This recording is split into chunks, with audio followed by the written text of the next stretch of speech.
आखिर नीतीश कुमार जी सीएम पद को क्यों छोड़ दिए? एक ऐसा नेता जो मास्टरमाइंड कहा जाता था बिहार में, 20 सालों से अपनी सत्ता को यहां पे चला रहा था, अचानक वो बिहार को क्यों छोड़कर राज्यसभा चला गया? कई सारे सवाल हैं।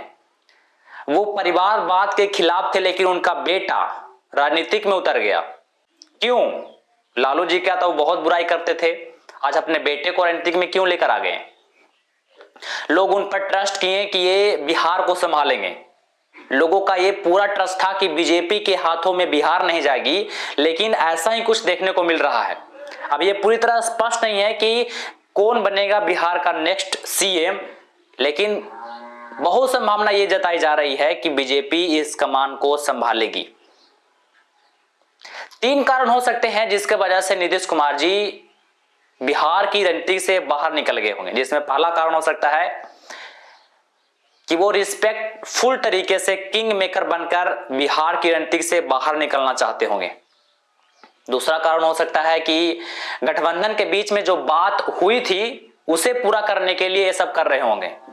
और तीसरा कारण हो सकता है कि अपने बेटे को राजनीतिक में लॉन्च करने के लिए ये सब कर रहे हैं।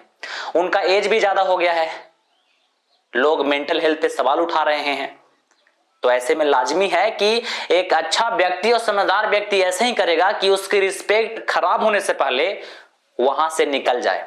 नीतीश कुमार जी बिल्कुल ऐसा ही किए हैं। कुछ लोगों को लग रहा है कि नीतीश कुमार जी सरेंडर कर दिए हैं बीजेपी के सामने, तो ऐसा मत सोचिएगा। जिस तरह से उनका राजनीतिक का खेल चला है पूरे 20 साल बिहार में, उससे देखकर ऐसा नहीं लग सकता है कि ये सरेंडर बोल सकते हैं। भले ही ये राज्यसभा चले गए होंगे, लेकिन ये अपने बेटे को कहीं न कहीं पूरी तरह से ट्रेंड कर रहे हैं। साइड से पूरी राजनीतिक इनको सिखा रहे हैं कि देखो कैसे करना है, क्या करना है।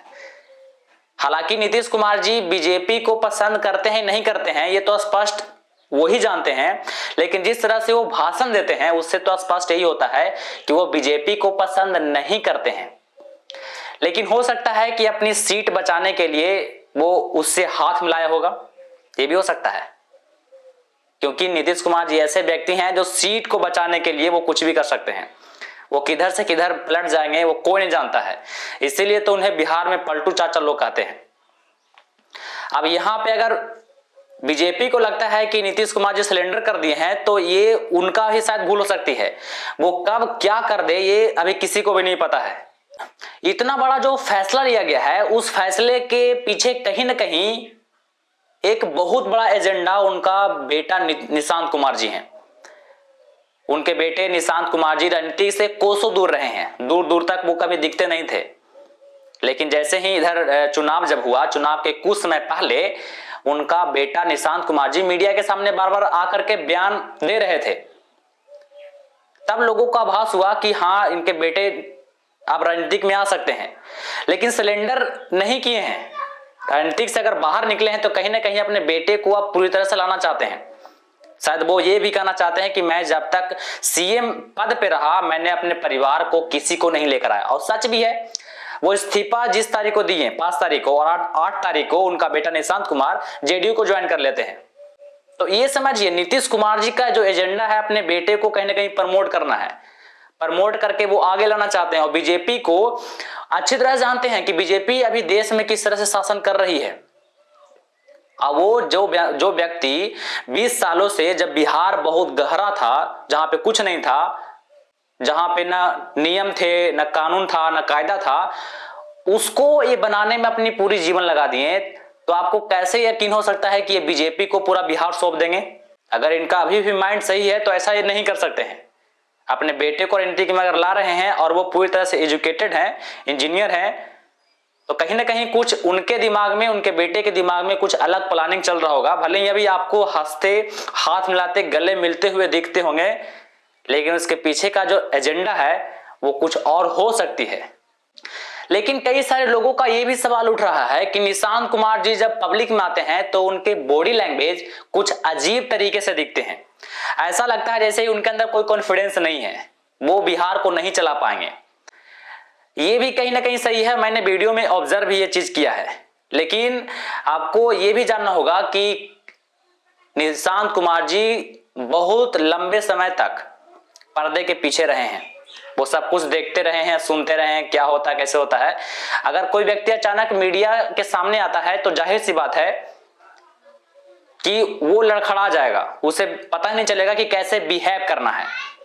लेकिन यहां पर बीजेपी का सबसे बड़ा रोल ये हो सकता है कि वो निशांत कुमार जी को एज अ कठपुतली की तरह बिहार में नचाने की कोशिश करे, क्योंकि ऐसा भी एक वीडियो आया था जहां पर ऐसा प्रतीत हो रहा था कि बीजेपी निशांत कुमार जी को इधर उधर कर रही है, मतलब कि कोई वैल्यू, जैसे नहीं होता कि कोई वैल्यू नहीं दे रहा है। निशांत कुमार जी के साथ वैसा ही शायद बीजेपी कर रही थी और लोगों ने बहुत इसके ऊपर टीका टिप्पणी भी की, देखो अब बीजेपी निशांत कुमार को कठपुतली की तरह नचाएगा। तो अगर निशांत कुमार जी एजुकेटेड हैं, समझदार हैं, अपना उनके पास आइडियोलॉजी है, तो बीजेपी के इन हरकतों से वो दूर हो जाएंगे। धीरे धीरे जब पब्लिक में आएंगे तो वो सीखेंगे, समझेंगे और इसे अगर इंप्रूव करते हैं तो बिहार के लिए कहीं ना कहीं एक बेहतरीन ऑप्शन होगा निशांत कुमार जी के रूप में। आप जानते हैं कि अभी देश में किस तरह से बीजेपी डिक्टेटरशिप की तरफ बढ़ रही है, जिस तरह से लोगों का अकाउंट बैन किया जा रहा है, लोगों को बिना मतलब का जेल में डाल दिया जाता है बिना कोई कारण के, और अचानक उन्हें रिहा कर दिया जाता है। ये सब देखकर आपको लगता नहीं है कि बिहार में अगर उनकी सरकार आती है तो क्या हो सकता है? अगर वो निशांत कुमार जी एजुकेटेड हैं और इन सब चीजों के बारे में अगर जानते हैं तो वो अंदाजा लगा चुके होंगे कि अगर बीजेपी की सरकार रही तो उनके पिताजी जो 20 साल मेहनत किए हैं वो सब ऐसी की तैसी कर देगी बिहार। बहुत सारे लोगों का ये भी सवाल आ रहा है कि शायद नेक्स्ट सीएम सम्राट चौधरी जी होंगे। देखिए, बीजेपी बने चाहे जेडीयू के कोई नेता बिहार के मुख्यमंत्री बने, लेकिन सवाल सबसे पहले यही आता है कि क्या नीतीश कुमार जी की तरह बिहार को ये लोग चला पाएंगे? सम्राट चौधरी पे कई सारे सवाल उठाए थे, आपको याद होगा चुनाव के दौरान प्रशांत किशोर जी, लेकिन उन्होंने तो खुला ओपन चैलेंज दिया था कि आप मीडिया वाले हैं, आप जाके सवाल पूछेगा ये उनसे कि वो मैट्रिक कब पास किए थे, इंटर कब पास किए थे, ये सब सवाल। लेकिन उनसे जब पत्रकार ने पूछा तो उसका क्लियर जवाब वो नहीं दे पाए थे।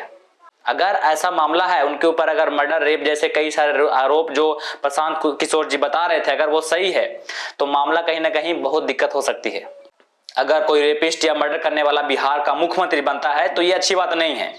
लेकिन अगर सम्राट चौधरी जी इन सब चीजों से संलिग्न नहीं है, इनसे दूर दूर से कोई नाता नहीं है, और उनकी जिस तरह से आइडियोलॉजी है, स्पीच देने का तरीका है, कॉन्फिडेंस है, उसके अकॉर्डिंग अगर बिहार में अगर काम करें तो कहीं ना कहीं लगता है कि बीजेपी का जो एक छवि है, जो पूरे इंडिया में जो सेट किया गया डिक्टेटरशिप की तरह, अगर उसे तोड़ने का प्रयास बिहार में करे, बिहार जैसे पिछड़े राज्य को आगे लाने की पूरी कोशिश करे, तो कहीं ना कहीं उनकी छवि एक बेहतरीन इंसान के रूप में आगे झलकेगी। अब देखना यह होगा कि कौन बनता है सीएम और अपना प्रभाव